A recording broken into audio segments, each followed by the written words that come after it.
Snuggle Piggy and the Magic Blanket by Michelle Steptoe, illustrated by John Himmelman. Once there was a little fellow named Snuggle Piggy.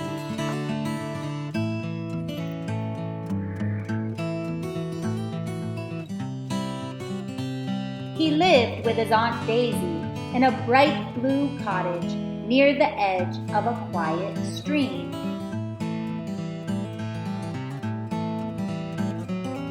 When Snuggle Piggy was very young, practically brand new, Aunt Daisy made him a blanket out of odds and ends to keep him warm at night. It was a beautiful blanket full of all the creatures in the universe. It had a bright moon floating in a clear blue sky, and stars, and an ocean, and a funny boat like a house. In the center, it had a man and a woman holding hands. The woman had red shoes and silvery earrings. The man had a long beard that looked terrifically bristly.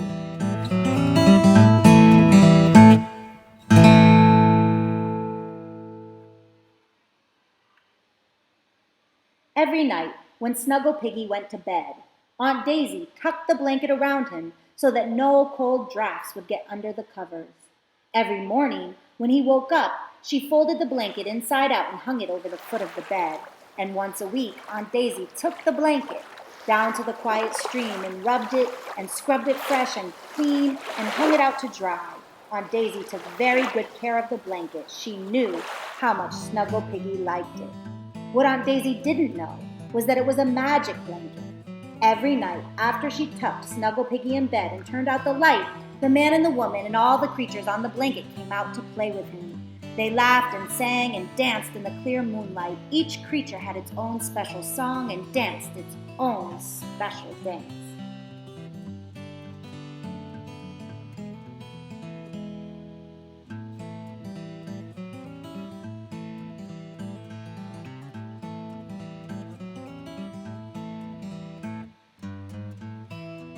They taught Snuggle Piggy to dance too. And every night he danced and danced until he danced himself to sleep. Snuggle Piggy loved his magic blanket. He never went to bed without it. But one washing day, when Aunt Daisy had taken the blanket down to the stream and rubbed it and scrubbed it fresh and clean and hung it out to dry, it began to rain. It rained and it didn't stop raining. And that night, Snuggle Piggy had to go to bed without his magic blanket. "Don't worry, my Snuggle Piggy," said Aunt Daisy when she tucked him in bed. Then she gave him a big hugging kiss and turned out the light.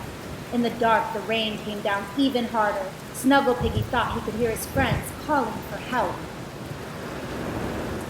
He thought, and after a while he tiptoed out to the front door and opened it. Crack! Crackle went the lightning. Snuggle Piggy could see the magic blanket flapping miserably in the wind and rain. And as quick as could be, he shot down the path to the stream. "I'm coming!" he shouted.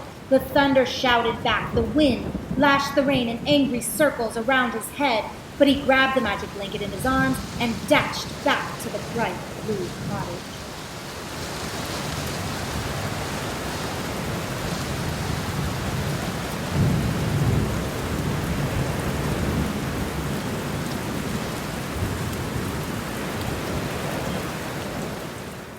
Inside, Snuggle Piggy hung the blanket by the fire to dry.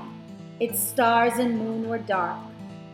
The little boat still rocked crazily on its stormy sea, but not a single creature was missing. Soon the blanket began to dry. His friends shook out their tails and scales and feathers and fur and stretched out their hooves and their paws. The man patted his bristly beard dry in the warm glow. The woman took off her red shoes and wriggled her toes. One by one, Snuggle Piggy's friends fell asleep. At last he whispered, "Good night, everyone," and tiptoed back to his bed.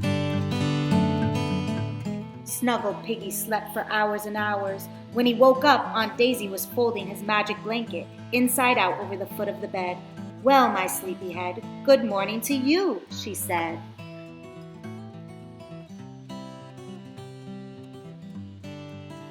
While Aunt Daisy made his breakfast porridge, Snuggle Piggy peeked inside the magic blanket, and what do you think he saw? Everyone was there, safe and warm, the man and the woman and all the other creatures.